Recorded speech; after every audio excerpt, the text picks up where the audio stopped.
Hey guys, how's it going? It's Dylan from Chess Lifestyle. Hope you enjoyed the new blue hair. I got bored, so what can I say? Today I'm going to be sharing with you my method and setup for when I play longer time-controlled online training games.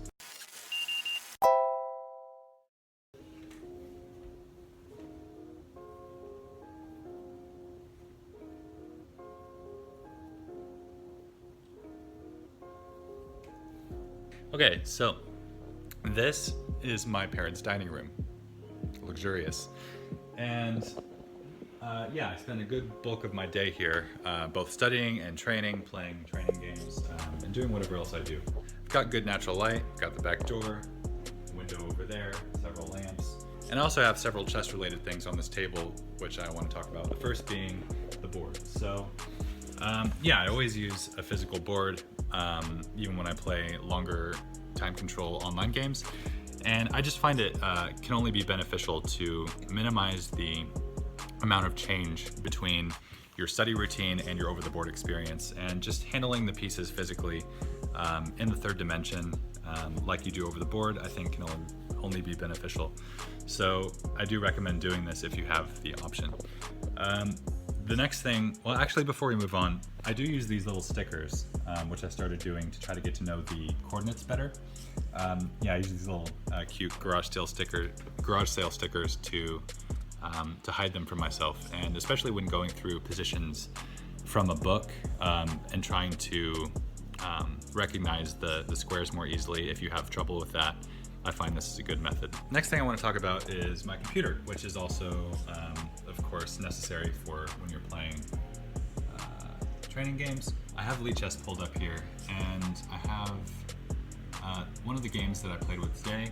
And basically what I do is when my opponent makes a move, I play it immediately on the board next to me. And whenever I make the move, I just look at the position over the board and think, and then I make my move on the board, and then I go back to the computer and make my move. And I try to do it in that order so that the computer is basically only used as a direct translation of what happens over the board. I also have ChessBase, and I have a database titled My Games appropriately, which has about 260 games, a mix of over the board and online games, the last dozen of which have been online for obvious reasons. Here's a game from today. I opened Stockfish, which I've downloaded and attached to my ChessBase, and I use Stockfish to help analyze the game after I go through it myself, which is the next thing I want to talk about. So here I have my chess game analysis notebook. And I keep detailed annotations with handwritten notes at the advice of Chess Dojo, specifically Jesse Cred, whose philosophy is actually to go through all of your classical time control games in depth, trying to find critical moments where you went wrong, trying to find out why you made the decisions you did and where you can improve, etc. So let me show you what my annotations look like. And it's fine if yours look different from mine, of course. I'm new to this. This is just how I've chosen to organize my notes in a way that I find is most beneficial and instructive to me long term. So let's look at it. So here I have all the information that would typically be at the top of a notation sheet. I have the title of the game, the time control, the date, the players, the result. Sometimes I put their rating, and the opening. And then I separate the actual content into 3 different categories. Let's go to a different page. Let's go to the game I played today. Yeah, so this is today's game. And I separate them into 3 categories: pre-engine, post-engine, and takeaways. The reason I do this is because I analyze my games by hand without an engine first, over the board, and then I go back with an engine and look at them in that order. So I start by taking pretty prose-heavy, wordy notes full of ideas, not so much variations. Sometimes I'll go deeper into variations whenever I'm not sure what works, and maybe I'll check with an engine later. But I generally find it more instructive and beneficial if I write down my ideas about a position. And then I can also explain to myself in writing why my ideas were ill-founded or why they were good. Usually they're bad, but in the post-engine analysis can be used to confirm the evaluation of lines which I looked at manually beforehand, or it may well reveal that I missed something important during the game or even during the manual analysis afterwards. And this is what I want to talk about now, is how to use an engine properly during analysis. So this is Stockfish, and whenever I go through a game, I'll start at the beginning and I'll flip through it pretty quickly usually. Usually I'll flip through the opening if I know it's sound, but I always keep an eye on whether the evaluation jumps, when it does, and why. So here, for example, the position's about equal, but if you look here, the position jumped from about even to about +8, +9, +1. Yeah. So we want to use the engine to find out when these moments are. The thing the engine can't do is tell you why the evaluation raised or lowered. We have to figure that out for ourselves. So the engine, again, is very good at tipping you off at the moments to look at.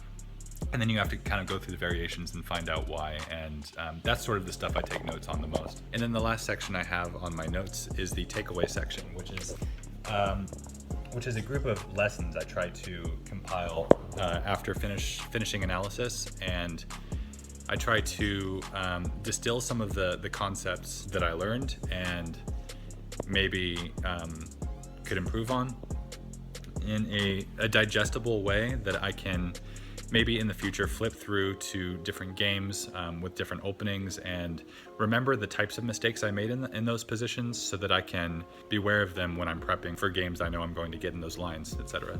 For example, let's flip to a random game. This one I have 5 takeaways, which is quite a lot, so I must have really sucked this game. But the takeaways here are: 1, work harder to stay in prep. So I guess I had prepped something the day before and I made an impractical move out of the opening, which wasn't bad necessarily, but it turns out I could have made a move which gives my opponent nothing better than to fall back into my prep. So I have to be more practical about the work I do beforehand and making sure it's valuable during the game. Okay, so let's see what else I have on this table. So I've got this Arizona mango tea, which is pretty much my favorite drink. I usually have some chocolate for during the game. We've got some chess books here. Got my phone clamp for when I need a stationary clamp for filming.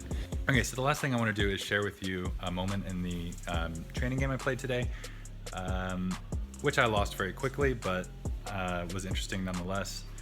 It's black to move in this position. White is actually down a piece. I'm going to pretend like I sacrificed it, but that would not be the case, and I was pretty on tilt in this moment, which explains why I didn't find the best continuation here after the move f6.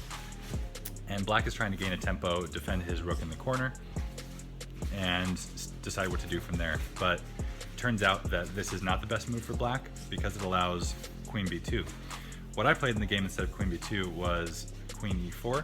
My idea behind queen e4 is that the queen is centralized and maybe it eyes g6 with a check, but unfortunately it's only a check because the king is very safe on d8. So better would have been queen b2. And basically, the engine says it's about equal here, even though white's down a piece.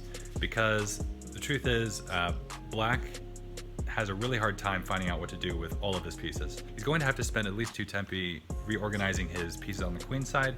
So, for example, a takes b3 is being threatened, and if b takes a2 right now, then just queen takes a2 and we're winning back the piece on a4.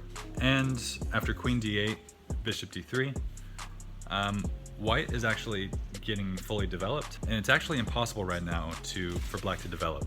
Neither of his knights have anywhere to go, and this provides excellent counterplay for white. For example, if right now black plays a5, just trying to get his knight out to a6 or something, already white is going to pose some serious problems with the move h4. And the problem black is facing is that on the next move, if he's allowed, white is going to play h takes g5, when black can't recapture with either the h-pawn or the f-pawn, because if h takes g5, well actually on either pawn recapture, the rook on h8 is just hanging. Yeah, serious problems for black in that position. Actually, I might even prefer to play white. But after being on tilt, just dropping a piece, I didn't spend the time to properly find all of the correct candidate moves. And I didn't even consider queen b2, to be honest. So this was a major oversight. Hopefully, by being aware of this oversight and taking note of it, actually literally and physically, I can help to avoid this type of mistake in the future.